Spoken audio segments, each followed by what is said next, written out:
अस्सलाम वालेकुम प्यारे बच्चों, आज हम एक इंटरेस्टिंग सी मॉरल स्टोरी सुनते हैं। दो बिल्लियाँ एक साथ चढ़ रही थीं। इनमें से एक बिल्ली ने एक बड़ा सा केक देखा और वो रुक गई। दूसरी ने छलांग लगाकर इसे उठा लिया। पहली बिल्ली ने कहा, मुझे केक दो, मैं ही हूँ जिसने इसे सबसे पहले देखा। दूसरी बिल्ली ने कहा, इससे दूर रहो, मैंने इसे उठाया है। और वो आपस में लड़ने लगी, लेकिन कोई हल नहीं निकला। इतने में एक बंदर वहां से गुजरा। इसने सोचा, ये कितनी बेवकूफ़ बिल्लियां हैं, मुझे इस मौके से फ़ायदा उठाना चाहिए। वो बिल्लियों के पास आया और धीमी आवाज़ में बोला, लड़ो मत, मुझे आप दोनों में एक बांटने दो। दोनों बिल्लियों ने केक बंदर के हवाले कर दिया। बंदर ने टुकड़े कर दिए। इसने सर हिलाकर कहा, ओहो, एक बड़ा है और एक छोटा है।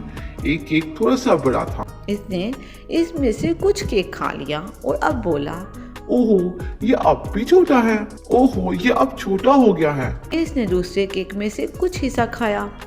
इसी तरह वो दोनों हिस्सों में से खाता रहा और आखिरकार पूरा केक खत्म कर लिया।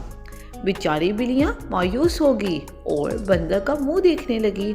इनके हाथ कोई केक नहीं आया। तो प्यारे बच्चों, इस कहानी से हमें सबक मिलता है, जब आप आपस में झगड़ा करते हैं तो इससे किसी और को फायदा हो जाता है। तो प्यारे बच्चों, हमें आपस में झगड़ा नहीं करना है। इससे ना सिर्फ हमारा नुकसान होता है, बल्कि हमारे झगड़े से दूसरे फायदा उठा सकते हैं।